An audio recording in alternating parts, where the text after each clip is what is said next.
கர்த்தராகிய இயேசு கிறிஸ்துவின் நாமத்திற்கு மகிமை உண்டாவதாக. கர்த்தருக்குள் பிரியமானவர்களே, இந்த நாளுக்கான சிந்தனை பகுதியை நாம கொஞ்ச நேரம் எடுத்து சிந்திச்சு பார்க்கலாம். நல்லவங்களாவும் நன்மை செய்யறவங்களாவும் வாழ்றவங்கள இந்த உலகம் அவ்வளவு ஈஸியா அங்கீகரிக்கவும் செய்யாது, பாராட்டவும் செய்யாது. அதுக்கு மாறா நல்லதை பெற்றுக்கிட்டு தூஷணம் செய்யறதும், தூற்றி விடுறதும், தூக்கி எறியறதையுமே செய்யும். நன்மைக்கு இந்த உலகத்துல பலன் எதிர்பார்த்தா ஏமாற்றம்தான் மிஞ்சும்.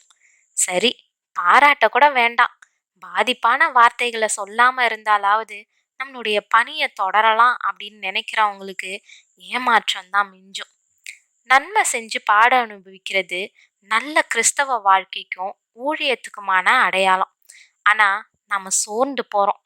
என்ன செஞ்சு என்ன பலன்? நல்லதை செஞ்சு எதிர்ப்பையும் துரோகத்தையும் தான் சந்திக்கிறோம். இனி எதையும் செய்ய வேண்டான்னு நினைச்சு அமைதலாகிடுறோம்.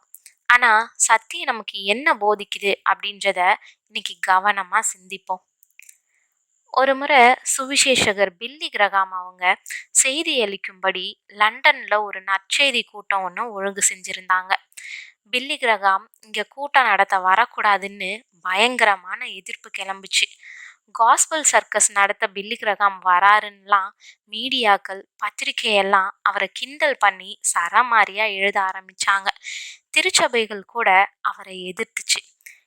இப்படிப்பட்ட சூழ்நிலையில அவரும் அவருடைய மனைவியும் கப்பல்ல வந்து லண்டன் துறைமுகத்துல இறங்குனதுமே பத்திரிகையாளர்கள் அவரை சூழ்ந்துகிட்டு, எங்க லண்டனை மாற்ற வந்திருக்கிறீங்களே, உங்க அமெரிக்காவை மாத்திட்டீங்களா அப்படின்லாம் ஆளுக்கு ஆளுக்கு பல விதமான கேள்விகளை கேட்டு பரியாசம் பண்ண ஆரம்பிச்சாங்க.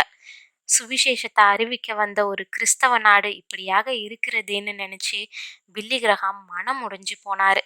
துறைமுகத்துல இருந்து அவங்க செல்ல வேண்டிய பட்டணத்துக்கு ரயில் பயணம் செஞ்சுக்கிட்டு இருந்தப்போ, கர்த்தாவே, காரியங்கள் இப்படி இருக்கிறதே, எப்படி நான் இங்க போய் ஊழியம் செய்ய போறேன்னு இருதயம் நொறுங்குண்டு போய் தேவனுடைய முகத்தை நோக்கி பார்த்தாரு. அன்பு சகலத்தையும் தாங்கும், சகலத்தையும் சகிக்கும்ன்ற வேத வசனத்தின் மூலயமா தேவன் அவரோட பேசினாரு. உடனே அவரு, ஆண்டவரே, என்ன நிந்த, நெருக்கம், அவமானம், போராட்டம் வந்தாலும் அதை சகிச்சு கொள்ளக்கூடிய கிருபையை எனக்கு தாங்கன்னு சொல்லி கண்ணீரோட ஜெபிச்சாரு. உடனே பாரம் எல்லாம் மாறி அவருடைய உள்ளம் இலகுவாயிடுச்சு. ரயில்ல இருந்து அவங்க இறங்கின உடனே ஆயிரக்கணக்கான மக்கள் அங்கு கூடி நின்று அவங்கள ஆர்ப்பரிச்சு வரவேற்றாங்க. உனக்காக நான் எவ்வளவு மக்களை வச்சிருக்கேன் பாத்தியா அப்படின்ட்டு அவருடைய உள்ளத்துல தேவன் பேசினாரு. அதை பார்த்த பில்லி கிரகாமனுடைய கண்கள்ல கண்ணீர் வழிஞ்சுது. பிரியமானவர்களே, நீங்களும் கிறிஸ்துவ ஏற்றுக்கொண்டது நிமித்தமோ, அவரை மற்றவங்களுக்கு அறிவிச்சது நிமித்தமோ, இல்லை அவரை போல வாழ்றது நிமித்தமோ உங்க குடும்பத்தாராலையும் மற்றவங்களாலையும் நிந்தனையும் அவமானத்தையும் அடைஞ்சிக்கிட்டு வர்றீங்களா? கலங்காதீங்க. கிறிஸ்துவின் மேலுள்ள அன்பினால சகலத்தையும் தாங்கி கொள்ளுங்க. நன்மையை தூஷிக்கிறவங்க தங்களுடைய அறியாமையினால அப்படி செய்யறாங்க. அவங்களுடைய கண்கள் திறக்கப்பட நீங்க பொறுமையோட அந்த அவமானங்களையும் துன்பங்களையும் தாங்கி கொள்ளணும். அப்படி செய்யும்போது நிச்சயம் ஒரு நாள் தேவ மகிமை உங்க மூலயமா அவங்கள தொடும். ஆமாங்க, ஆண்டவராகிய இயேசு கிறிஸ்து நன்மை செய்கிறவரா சுற்றி திரிஞ்சாரு. அவரு 3 வருஷமா செய்யாத நன்மையே இல்லை. ஆனா அவரை அங்கீகரிக்க இஸ்ரவேலருக்கு மனசே இல்லை. அவரை கொலை செஞ்சாங்க. ஆனா அவர் அப்படியேப்பட்டவங்களுடைய நிஜத்தை அறிஞ்சதுனால அவங்களுக்காகவும் நமக்காகவும் தம்ம முழுமையா ஒப்பு கொடுத்தாரு. அதுக்கு காரணம் அவர் நம்ம மேல வச்ச அன்பு தான். நாமளும் நம்மளுடைய இருதயத்துல உண்மையான அன்பு உள்ளவங்களா இருந்தா மட்டுமே தான் நம்மளை தூஷிக்கிறவங்க, நமக்கு துரோகம் செய்யறவங்கன்னு யாரா இருந்தாலும் அவங்களுக்கு தொடர்ந்து நன்மை செய்யறவங்களா இருப்போம். அன்பு சகலத்தையும் தாங்கும், சகலத்தையும் சகித்து கொள்ளும்.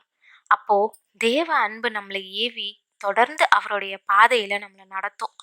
யார் உங்க மேல எரிச்சலானாங்களோ அவங்களே உங்க பக்கம் வரும்படி தேவன் அவங்கள மாற்றுவாரு. அப்படி அவங்க வரலனாலும் தேவ அன்பு உங்களை மூடிக்கொள்ளும். தேவ நாமம் மகிமைப்படும். வேதம் 1 பேதுரு 4:14 சொல்லுது, நீங்கள் கிறிஸ்துவின் நாமத்து நிமித்தம் நிந்திக்கப்பட்டால் பாக்கியவான்கள். ஏனென்றால் தேவனுடைய ஆவியாகிய மகிமையுள்ள ஆவியானவர் உங்கள் மேல் தங்கி இருக்கிறார். அவர்களாலே தூஷிக்கப்படுகிறார், உங்களாலே மகிமைப்படுகிறார். ஆம் பிரியமானவர்களே, நீங்க நன்மை செய்வதுல சோர்ந்து போகாதிருங்க. திடமா இருந்து கர்த்தர் நாமம் உங்களால மகிமைப்படும்படிக்கு தொடர்ந்து அன்பினால எல்லாவற்றையும் செய்யுங்க. பலனை அவர் நிச்சயம் வரும்போது கொண்டு வருவாரு. அப்போ உங்க மகிமை பெரிதா இருக்கும். தேவன் தாமே கிருபையும் தயையும் செய்வாராக. ஆமேன்.